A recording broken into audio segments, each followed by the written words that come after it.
Congress party के सभी जन और साथ ही सरकार के माध्यम से जो कार्यक्रम होता है वहाँ पे हमने उनको जो है श्रद्धांजलि अर्पित करी है और एक नया संकल्प लिया है कि उनके दिखाए हुए रास्ते पर पर्टिकुलरली जो युवाओं के लिए उनका एक सोच था, एक मार्गदर्शन था, उसको हमें आने वाले समय में आगे लेके जाने की आवश्यकता है।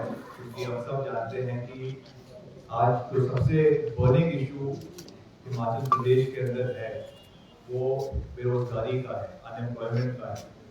और राजीव जी की सोच हमेशा से हमारे इंफॉर्मेशन टेक्नोलॉजी सेक्टर को बढ़ावा देने की थी। आज जो हम वायरलेस तरीके से मोबाइल फोन से इंटरेक्शन कर रहे हैं, आज हर जगह पे चाहे प्रेस कॉन्फ्रेंसेस है, चाहे और कॉन्फ्रेंसेस होती है, चाहे हमारा मेडिकल टेक्नोलॉजी भी जो बढ़ी है वो आईटी रेवोल्यूशन की वजह से बढ़ी है। तो इन सब चीज़ों से हमको प्रेरणा लेने की आवश्यकता है। और जिस तरीके से उन्होंने हमेशा चाहे पंचायती राज है, चाहे युवाओं को जो है आगे बढ़ाने का मौका दिया, उन्होंने यूनिवर्सल अडल्ट फ्रेंचाइज में संशोधन किया, उसमें 18 इयर्स युवाओं को जो है मौका दिया, like to vote, that was a very important step.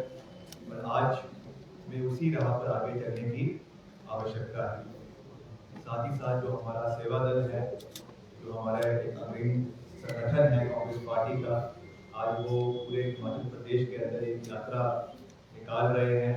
आज उसकी भी शुभारंभ हुआ है, उनको भी हम कांग्रेस पार्टी की ओर से बहुत बहुत शुभकामनाएं देते हैं। और वो अपने जन जागरण अभियान में पूरे हिमाचल प्रदेश में जो कांग्रेस पार्टी के कार्य हुए और जो इस सरकार की नाकामियां हैं उनको जनता के बीच में रखेंगे। इसके लिए हम उनको भी बहुत बहुत शुभकामनाएं देते हैं। साथ ही साथ आज की जो वर्तमान सरकार प्रदेश के अंदर है, माननीय श्री जयराम ठाकुर जी की, हम तो डे वन से कहते थे कि ये सरकार पलटू राम सरकार है। आज से 4 साल पहले हमने विधानसभा के अंदर भी ये बात कही।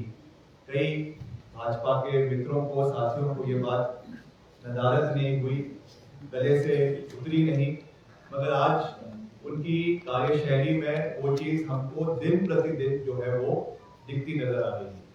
आपने देखा कोविड काल में जो मिसमैनेजमेंट हिमाचल प्रदेश के अंदर हुआ, जो घोटाले हुए वो अलग, मगर उसके साथ साथ जिस तरीके से एक complete failure of the administration, चाहे आपने देखा कभी बॉर्डर्स खोल दिए जाते थे, फिर बंद कर दिए जाते थे, हॉस्पिटल्स में ऑक्सीजन की कमी थी, और जो एक पकड़ मुख्यमंत्री कार्यालय की, चीफ मिनिस्टर ऑफिस की, जो अधिकारियों के ऊपर, उनके चीफ सेक्रेटरी के ऊपर, उनके प्रिंसिपल सेक्रेटरीज के ऊपर, उनके डीजीपी के ऊपर होनी चाहिए, वो हमको डे वन से जो है वो दिख नहीं रही।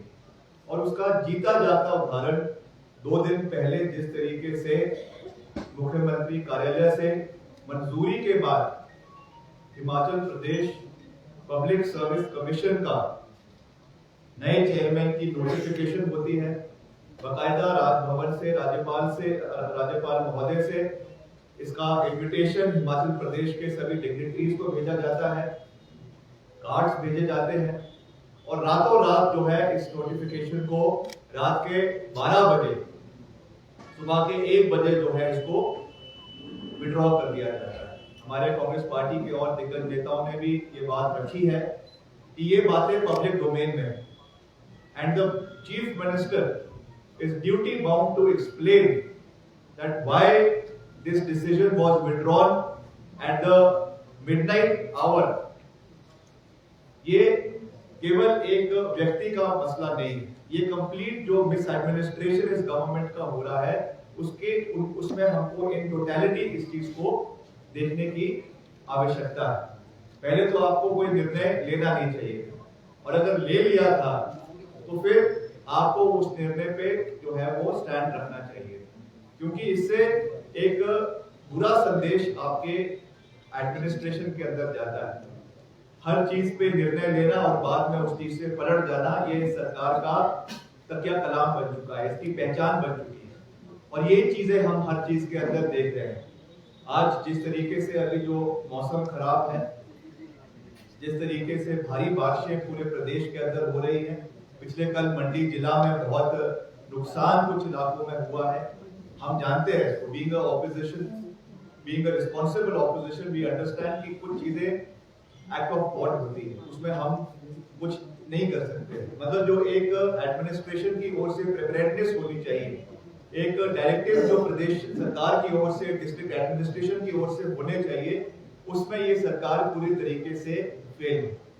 कहां तो मुख्यमंत्री जी को आज अपने अधिकारियों के साथ, अपने डिप्टी कमिश्नर्स के साथ जो है वो ऑनलाइन मीटिंग करके उनके साथ जो प्रिपेयर्डनेस के ऊपर बैठक करनी चाहिए, और कहा मुख्यमंत्री जी जो है वो चुनावी जनसभा को संबोधित करने के लिए पांवटा साहब और नाहन के दौरे के ऊपर है।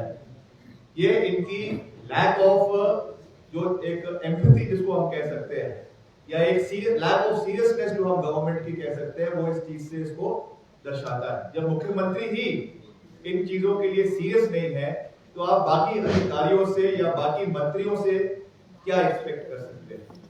और बागवानों की हमने बात करी, किसानों की हमने बात करी, लगातार ये मुद्दे हम हमारे पूरे शीर्ष नेतृत्व इसको कांग्रेस पार्टी का समय समय पर उठा रहा है।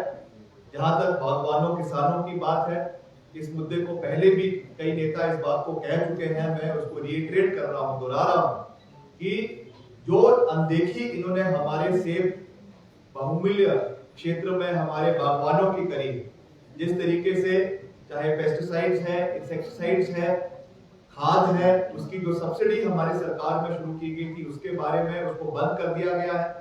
जब इस विषय को विधानसभा के अंदर हमने उठाने की कोशिश करी, उसका हमको जो है इजाजत माननीय अध्यक्ष विधानसभा ने नहीं दी। और उसके अलावा चाहे हमारे व्यापारी है, चाहे हमारे कारोबारी है, चाहे जीएसटी की माल उनके ऊपर पड़ी हुई है, चाहे हमारे दूध के ऊपर, दही के ऊपर जो जीएसटी लगी हुई है, उसके रेट्स अभी पीछे दूध के रेट्स जो है 2-3 दिन से बढ़ा दिए गए हैं।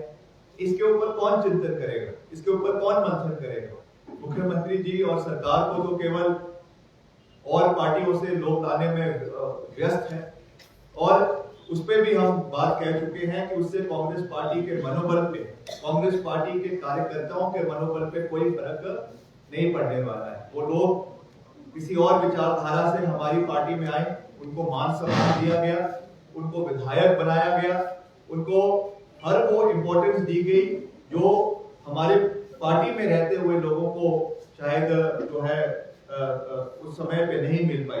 मगर उसके बावजूद वो अपनी जो है महत्वाकांक्षाओं के चलते, अपनी इच्छाओं के चलते उन्होंने पार्टी को छोड़ा है और अपना दल बदला है। उससे कांग्रेस पार्टी का ना तो कोई नुकसान होने वाला है, ना ही हमारे मनोबल में कोई कमी आने वाली है।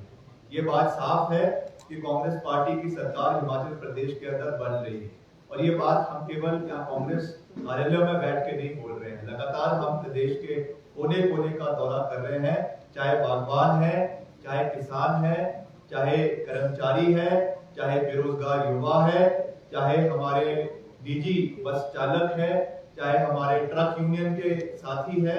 हर व्यक्ति आज इस सरकार के विरुद्ध जो है वो सड़कों के ऊपर आ चुका है, संघर्ष कर रहा है। ये इस चीज को दर्शाता है कि परिवर्तन होना है। ये चाहे जितनी मर्जी बातें कर लें कि हम विवाद बदलेंगे, मगर इस बारी सरकार बदलेगी, कांग्रेस पार्टी की सरकार पूर्ण बहुमत से आएगी, इसका हम पूरा विश्वास दिलाना चाहते हैं।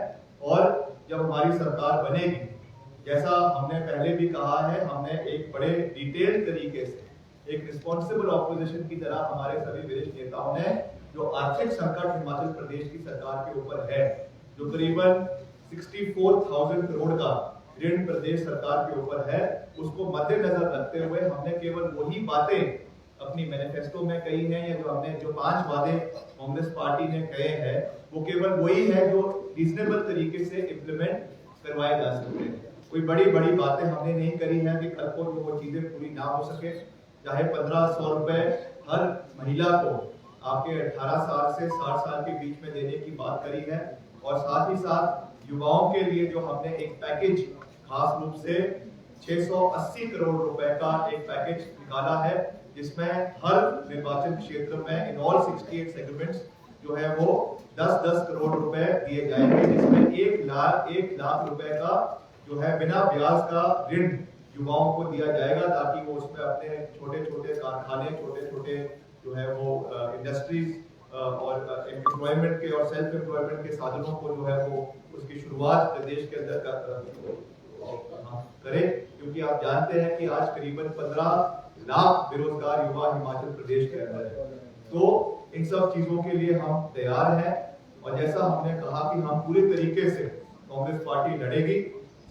सभी हमारे जो शीर्ष नेता है कांग्रेस पार्टी के, उन्होंने ये बात कही है कि जो टिकट डिस्ट्रीब्यूशन होगा that will be only on the basis of winnability, और उस चीज का पूरा ध्यान रखा जाएगा। जो हमारे पार्टी के जो हमारे कार्यकर्ता हैं उनके जो सेंटिमेंट्स हैं उसका भी ध्यान रखा जाएगा, क्योंकि अल्टीमेटली जो चुनाव लड़े जाते हैं, चुनाव जो मैदान में उतरकर हमारे पार्टी के कार्यकर्ताओं ने लड़ते हैं, इसलिए उनका मान सम्मान, उनकी भावनाओं की कदर करते हुए जो वहां के कार्यकर्ता कहेंगे, जो एक जनरल कंसेंसस बनेगा, उस तरीके से वहां के जो है टिकट एलोकेशन करवाई जाएगी, जिसके लिए हमारे सभी जो वरिष्ठ नेता है उसके ऊपर विचार मंथन करेंगे।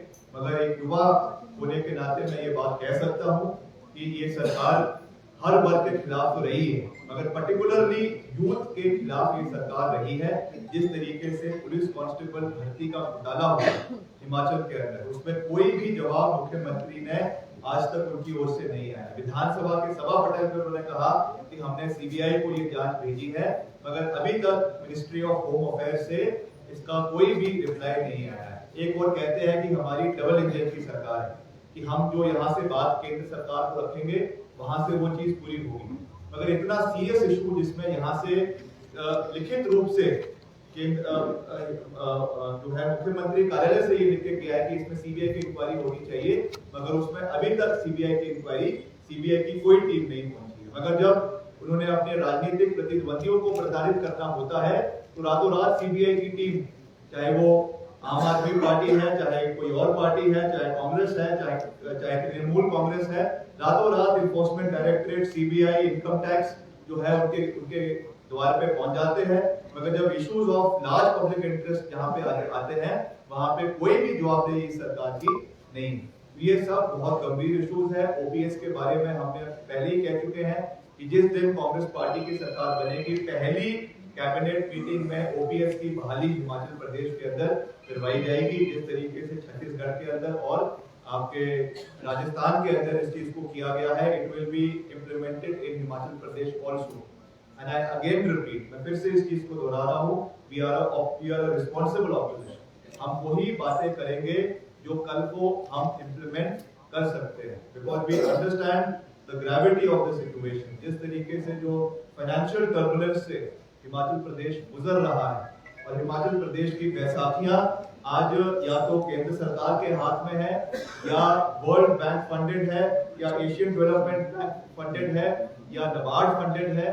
इसलिए in the times to come हमको प्रदेश के अंदर कैसे हमने अपने रिसोर्सेज को मोबिलाइज करना है, किस तरीके से हमें, चाहे वो हमारी लिकर पॉलिसीज है, चाहे हमारी माइनिंग पॉलिसीज है, चाहे हमारे खनन से रिलेटेड है, फॉरेस्ट पॉलिसीज, उससे कितना रेवेन्यू मैक्सिमाइजेशन हो, इसके ऊपर भी एक स्पेशल टास्क फोर्स हमारी सरकार के माध्यम से बनाया जाएगा, ताकि हम maximum revenue generation Himachal Pradesh से ही आने वाले समय में कर सके, और हर समय हमें और संस्थाओं के पास जो है वो ऋण लेने के लिए ना जाना पड़े। जहाँ पे लेना पड़ेगा वो लेंगे भी, क्योंकि पहले भी सरकारें लेते आई हैं।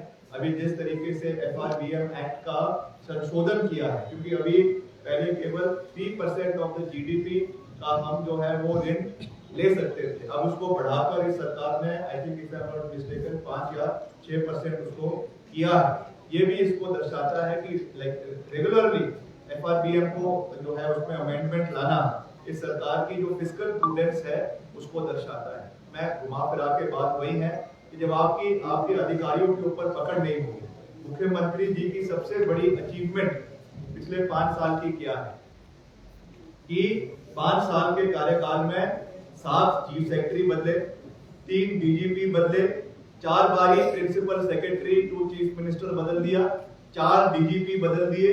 ये इस सरकार की और सरकार के मुख्यमंत्री की जो है वो सबसे बड़ी उपलब्धि है। और पुरानी कहावत है कि जब तक लगाम आपके हाथ में नहीं है तब तक जो है गाड़ी घोड़ा सब चीज का एक्सीडेंट होना तय है। ये दुर्भाग्य है हिमाचल प्रदेश का कि आज एक ऐसी सरकार प्रदेश के अंदर है जिसकी तारे, जिसके धागे, कठपुतली सरकार के धागे या तो नागपुर से चलते हैं या नाभा से चलते हैं या आपके दिल्ली से चलते हैं या जयपुर से चलते हैं, जिसका जीता जाता उदाहरण हमने पिछले कल देख लिया। एक और महिला सशक्तिकरण की बात करते हैं और दूसरी ओर महिला के साथ इस तरीके से उन्होंने जो व्यवहार इस सरकार ने किया है ये बहुत अनफॉर्चुनेट है। हालांकि इन प्रिंसिपल हम इस जो अपॉइंटमेंट हुई थी कांग्रेस पार्टी ने उसका विरोध किया, we also stand by that. मगर एक महिला के साथ खास रूप से जिस तरीके से सरकार ने व्यवहार किया है या तो करना नहीं चाहिए, कर लिया तो फिर उसको उस पर स्टैंड लेने का मुख्यमंत्री को दम होना चाहिए। ये इसका इन सरकार का लैक ऑफ गवर्नेंस और जो है एब्सोल्यूट मिसमैनेजमेंट इस सरकार का दर्शाता है। आप कुछ पूछना चाहते हैं तो पूछना चाहते हो। राजनीतिक दलों की ओर से जो फ्रीबीज और घोषणाओं को लेकर सुप्रीम कोर्ट की जो टिप्पणी आई है उसको लेकर किस तरह से देखते हैं आप? नंबर 2, ये जो पब्लिक सर्विस कमीशन की चेयरपर्सन को लेकर जो शपथ ग्रहण समारोह को टाला गया है उसको क्या इस तरह से देखते हैं कि ये गलत किया गया था या विपक्ष के दबाव में आकर कांग्रेस ने इस तरह किया? अब दबाव तो मुख्यमंत्री जी के ऊपर किसका है वो तो मुख्यमंत्री जी खुद ही उस बात का स्पष्टीकरण दे सकते हैं, पर उनके कंधे बहुत दबे हुए हैं, इसलिए हम इस चीज को हम जानते हैं। पर जहाँ तक आपने सुप्रीम कोर्ट की बात करी है, निश्चित तौर से ये फ्रीबीज का जो एक दौर चल पड़ा है देश प्रदेश में, मैं समझता हूँ कि लार्जर इंटरेस्ट ये हमारे हित में नहीं। गवर्नेंस जो होती है, गवर्नेंस का मुख्य उद्देश्य होता है कि क्वालिटी, चाहे हेल्थ केयर है, चाहे एजुकेशन है, चाहे ट्रांसपोर्ट है, क्वालिटी सर्विसेज जो है वो लोगों को मिलनी चाहिए। मगर हर चीज को अगर हम मुफ्त करेंगे इन द लार्जर इंटरेस्ट या in the longer run, I don't think so that कि वो जो है वो हमारे प्रदेश के हित में है, क्योंकि अल्टीमेटली जो रिसोर्सेज है वो हमारे टैक्स पेयर्स का पैसा है। उसको कैसे हमने उसका सही उपयोग करना है वो भी सरकार को आने वाले समय में उस चीज को तय करने की आवश्यकता है। मगर जहाँ पर हमारे दबे या कुचले या हमारे बैकवर्ड एरिया के लोग हैं या इकोनॉमिकली वीकर सेक्शन के लोग हैं, उनको राहत देना भी सरकार का दायित्व बनता है। और वीरभद्र सिंह सरकार ने पहली सरकार थी जिन्होंने 2006 या 7 में जो है वो सस्ता राशन डिपुओं में देना शुरू किया। यहाँ पे जिसको आवश्यकता है उनको मिलना चाहिए, मगर if it is done only for the sake of vote bank politics, वो चीज मैं समझता हूँ कि वो सही नहीं है। बाकी जो दूसरी बात आपने कही है उसमें मैं पहले कह चुका हूँ कि कांग्रेस पार्टी का प्रिंसिपल स्टैंड है कि इस तरीके की बैकडोर एंट्रीज नहीं होनी चाहिए, या अकॉर्डिंग टू क्वालिफिकेशंस ही जो है वो इसमें जो है वो नियुक्तियां होनी चाहिए। मगर मैंने एक महिला के संदर्भ में ये बात कही है कि अगर आपने कोई स्टैंड ले लिया था सरकार ने तो फिर उस पर उनको खड़ा रहना चाहिए था। ये प्रदेश की महिलाओं की जो है वो एक और कहती है भाजपा की हम मान सम्मान करते हैं, दूसरी ओर जिस तरीके से उन्होंने उनका जो है जो सरकारी तरफ से उनका तिरस्कार किया है, इसकी हम निंदा करते हैं। विक्रमादित्य सिंह जी, लोक सेवा आयोग की नियुक्ति को लेकर प्रदेश के मुख्यमंत्री ने कहा है कि कांग्रेस को पूछकर फैसले नहीं लेंगे। दूसरी बात ये कि जिनको अध्यक्ष नियुक्त किया गया अभी है या था, और उस विषय में उन्होंने स्वयं चिट्ठी लिखकर राज्यपाल को दी है। इस विषय में आप क्या कहेंगे, क्योंकि मुख्यमंत्री ऑलरेडी कह चुके हैं कि कांग्रेस को पूछकर फैसले लेंगे। आप भी जानते हैं, मैं भी जानता हूँ कि चिट्ठियां लिखवाई जाती है, खुद कोई नहीं लिखता है। हमने भी सरकारें चलाई है और हमको भी पता है कि कैसे सिस्टम चलता है। तो ये उन्होंने दबाव में ये चिट्ठी लिखी है और बाकी जो आपने कहा है, हमने कांग्रेस पार्टी का स्टैंड है वो हम पहले ही कह चुके हैं कि कांग्रेस पार्टी का और ओपीएस को लेकर कांग्रेस पार्टी बार बार बोलती रही है और इसके बारे में घोषणा करती है, लेकिन आउटसोर्स को लेकर अभी तक कोई स्पष्ट नहीं किया है। कांग्रेस हमने कहा है कि आउटसोर्स के लिए भी हम जो है जो एग्जिस्टिंग आउटसोर्स के कर्मचारी नए वाले उनको भी हम उनके लिए पॉलिसी लेकर आएंगे और उनको जो बेनिफिट्स मिलने चाहिए थे वो हम आने वाले समय में जो इसमें बीच में उसमें जो बिचौलिए होते हैं उनको बाहर निकालकर, क्योंकि आधा पैसा उसमें जो है वो ले लेते हैं, कि हम डायरेक्ट उनको एम्प्लॉयमेंट देने का प्रयास करेंगे, जिसमें जो बिचौलिए है जो कमीशन वो लेते हैं उसको हम जो है आने वाले समय में कम किया जाए। मान्यवर, एक प्रश्न शिमला से संबंधित, क्योंकि आप प्रेस कॉन्फ्रेंस शिमला में कर रहे हैं। स्मार्ट सिटी 1000 करोड़ की एक अमाउंट अलॉट किया गया 2017-2018 में। काम क्या हो रहा है, काम क्या स्तर हुआ बेहतर जानते हैं, लेकिन इसके बावजूद शिमला में 2-2 दिन तक पानी नहीं आता। शिमला और मनाली हिमाचल प्रदेश नहीं भारतवर्ष के स्तंभ में टूरिज्म इंडस्ट्री के। प्लस अगर आप उस कंपनी को देखें, जिन कंपनियों को ठेके दिए जा रहे, मान्यवर, ये मैं मीडिया के तमाम साथियों को भी सूचित करना चाहूंगा कि तमाम कंपनियां गाजियाबाद से क्यों? क्या हिमाचल प्रदेश में इंजीनियर पैदा नहीं होते? क्या हिमाचल प्रदेश में कंस्ट्रक्शन की कंपनीज नहीं होती? इसके बारे में आपका क्या रुख है? ये इस पे देखिए हम इंक्वायरी करेंगे, जो हमारी सरकार बनेगी। आई एम श्योर कोई भी गवर्नमेंट जो टेंडर फ्लोट करती है तो इंटरनेशनल बिडिंग के बाद उसका सबसे कम वो होता है, क्योंकि उन्हीं को ये दिया जाता है। मगर आई एम श्योर अगर इसमें कोई उल्लंघन हुए हैं तो मेरा गवर्नमेंट इस फॉर्म हम इसके ऊपर इंक्वायरी करेंगे। मगर जहाँ तक यहाँ के पानी की समस्या की बात है, मैं ये बात आप भी जानते हैं, मैं भी उसको स्पष्ट करना चाहता हूँ कि जो करीबन 700 करोड़ रुपए का 750 करोड़ रुपए का world bank funded project Shimla के लिए आ रहा है, वो कांग्रेस पार्टी के समय में ही उसको इनिशिएट किया गया। कांग्रेस पार्टी के समय में ही इन प्रिंसिपल उसको अप्रूवल मिला है। हालांकि उसका कार्य अब जो साइन फाउंडेशन है उसके माध्यम से वो एग्जीक्यूट करवाया जा रहा है, मगर it was initiated by the Congress government और उसको समय रहते जो है वो पूरा करने के लिए हम भी वचनबद्ध हैं। और दूसरा, जो स्मार्ट सिटी के आपने अलग अलग प्रोजेक्ट्स के बारे में बात करी है, तो मैं समझता हूँ कि उसमें एब्सोल्यूट वेस्ट ऑफ मनी इस सरकार ने किया है। इसने केवल आखिरी साल में आके जो सर्कुलर रोड पे डंगे लगाने का काम किया है, दीवारों पे डंगे लगाए हैं, या जो है कई जगहों पे ट्रेंचेस बनाए हैं, ब्रिजेस बनाए हैं, उसमें जितना लोहा लगना चाहिए था उससे 3 गुना ज़्यादा लोहा उसमें लगा दिया है। चाहे वो IGMC से आपका सिंदौली अंडर कवर्ड पाथ है, चाहे आपका ओवरब्रिज सिंदौली चौक के ऊपर है, ऐसी चीजें हमको देखने को मिल रही है जहाँ पे दुरुपयोग इस पैसे का करवाया जा रहा है। बात वहाँ पर आके वही आ जाती है कि जो पैसा हमको मिला है उसका सही उपयोग होना भी बहुत आवश्यक है, और इसमें हमको एब्सोल्यूट तरीके से मिसमैनेजमेंट इस सरकार की ओर से देखने को मिली है। बाकी जितने बड़े आपके शिमला शहर के अंदर भी जो पार्किंग बनी है, चाहे वो टूटी खंडी वाली है, चाहे वो आपकी यहाँ पे जो कॉमनवेल्थ ब्रिज की है, चाहे छोटा शिमला की है, चाहे सिंदौली की है, ये सब जो है कांग्रेस पार्टी के समय में ही इसका काम शुरू हो गया था और ये हमारी सरकार के समय में ही बनी है और उसका ये अभी एक लाभ लेने की ये सरकार कोशिश कर रही है। सर, धर्मांतरण संशोधन विधेयक को ध्वनिमत से पारित किया गया है और कांग्रेस के आपके ही नेता कह रहे हैं कि कहीं ना कहीं जो आरक्षित वर्ग है उनके साथ भेदभाव किया जा रहा है। इस विषय में विक्रमादित्य सिंह का स्टैंड जानना चाहूंगी कि पूर्व मुख्यमंत्री वीरभद्र सिंह की विचारधारा के साथ चलेंगे या फिर अपनी पार्टी की? नहीं, जब 2006 में ये लेकर आए थे धर्मांतरण, तो वीरभद्र सिंह भी नहीं लेके आए थे, कांग्रेस पार्टी की सरकार लेकर आई थी। और ये हमारा प्रिंसिपल स्टैंड है कि कोई भी कन्वर्जन हिमाचल प्रदेश के अंदर हो रहा है तो वो हम उसके अपोज, अगर वो फोर्सफुली हो रहा है और अगर उसमें आपको एक एफिडेविट जो है वो सरकार को SDM को देना पड़ेगा कि आप क्यों जो है धर्म परिवर्तन कर रहे हैं। ये उस समय इसलिए लाया गया था क्योंकि कई पॉकेट्स में लोगों को, खास करके जो इकोनॉमिकली वीकर सेक्शन के लोग थे, उनको जो है जबरन उनको या फिर उनको कोई वो देकर जो हमने वादे कर उनका धर्म परिवर्तन किया जाए।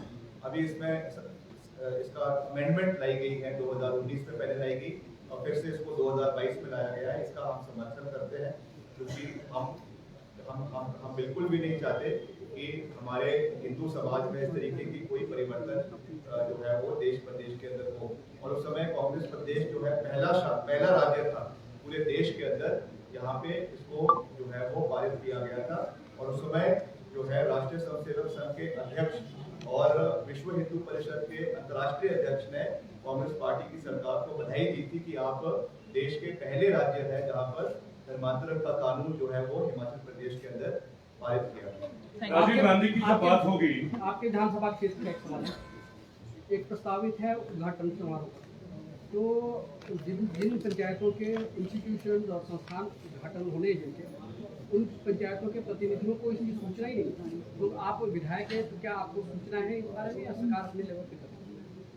नहीं, सरकार जो करती है वो अपने लेवल पे करती है। चुने हुए नुमाइंदों को पूछना तो सरकार का जो है सिस्टम है ही नहीं, ना हमको किसी के बारे में इंफॉर्मेशन मिलती है। और दुख की बात ये है कि जिन जिन सड़कों के या जिन जिन भवनों के उद्घाटन हो रहे हैं, कुछ PHCs के उद्घाटन हो रहे हैं, मुझे सोर्सेज से पता चला है मेरे निर्वाचन क्षेत्र में, उसका 100% बजट, एक PHC है कोबा की, उसका 100% बजट हमारी सरकार के समय में दिया गया है। हमारे समय में उसका जो है वो लोकार्पण नहीं हो पाया, मगर अब जाके वो बिल्डिंग तैयार हुई है। कम से कम उनको जो वहाँ के इलेक्टेड रिप्रेजेंटेटिव है, विधायक है, वहाँ के जिला परिषद है, वहाँ के पंचायत समिति के सदस्य हैं, बेशक वो कांग्रेस पार्टी के हैं, मगर अगर हम डेमोक्रेसी की बात करें तो सबको कॉन्फिडेंस में लेना चाहिए।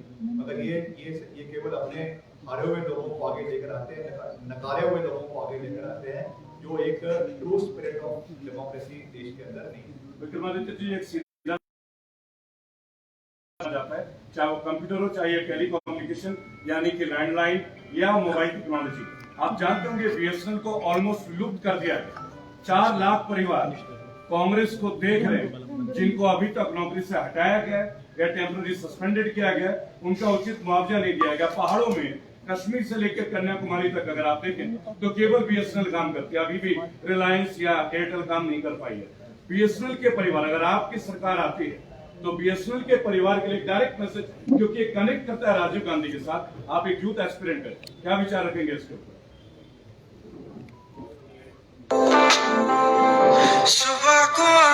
मगर फिर भी इसमें जो भी हो सके हम उनके सेंटिमेंट्स की कदर करते हैं जी, BSNL से या MTNL से जुड़े हुए हैं, जो उम्र जो हुआ है जी, मगर हम एक चीज को भी नजरअंदाज नहीं कर सकते हैं कि ये जो है एक कंपटीशन का जमाना है, प्रतिस्पर्धा का दौर है, और इसमें जो भी कंपनीज है वो ऑन मेरिट आगे बढ़ती है। निश्चित तौर से जो पब्लिक सेक्टर अंडरटेकिंग है उनका अपना एक रोल रहा है, इसीलिए एक जमाने में नेशनलाइजेशन ऑफ बैंक्स हुआ था, nationalisation of aircraft aviation sector हुआ था, मगर वो over the period of time कुछ चीज़ें कांग्रेस पार्टी की सरकार ने प्राइवेटाइज किया, मगर मैक्सिमम जो है वो प्राइवेटाइजेशन मोदी जी के गवर्नमेंट में हुआ है, चाहे वो रेल सेक्टर का है, चाहे वो एविएशन सेक्टर का है, चाहे टेलीकॉम सेक्टर का है। तो इस पे हमको एक बैलेंस बनाने की आवश्यकता है। मैं ये नहीं कहूँगा कि प्राइवेट सेक्टर की भी हमको आवश्यकता नहीं है, they also play a very की रोल इन IT सेक्टर में। उसके साथ साथ जो हमारा गवर्नमेंट सेक्टर है उसमें भी जो स्टेबिलिटी ऑफ जॉब्स हमारे लोगों को मिली है, खास करके पोस्टल सेक्टर में भी अगर आप देखेंगे तो इंडियन पोस्टल सर्विसेज से भी देश के कोना कोना जो है वो जुड़ा हुआ है।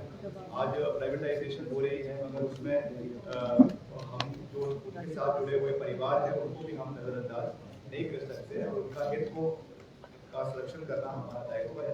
जो भी इस मसले में हम अपनी आवाज़ को हमारे केंद्र नेताओं के समक्ष उठाने का प्रयास करें।